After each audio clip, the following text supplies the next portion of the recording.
দুপুরবেলা বাড়িতে খেয়ে এসেছি, এখন আমাদের বাড়িতে এসে রাত্রিবেলা খাচ্ছি। পাটার মাংস, বলের মাংস আর হচ্ছে শাক আর পটল ভেজে দিয়ে খাচ্তেছি এখন। আর হচ্ছে মাছের ডাল। আর বাড়িতে বলছি কেউ আসেনি, কতগুলো মাংস আছে, এখন পাটার মাংস আছে, বলের মাংস আছে, কে খাবে এগুলো? গরমের দিনে তো নষ্ট হয়ে যায়।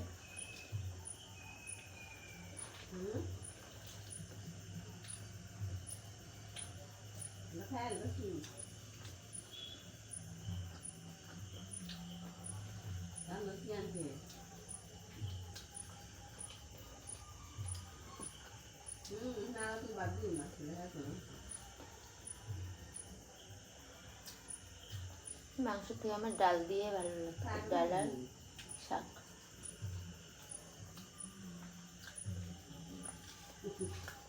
একা একা খেতেছে।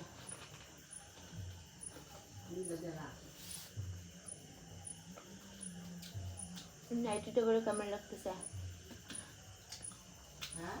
আজকে বাড়ি থেকে নাইটি পরে বাড়ি এসেছি। গাড়িতে এসেছি কে দেখবে? চলো খাই, ভিডিওটা দেখতে টাটা।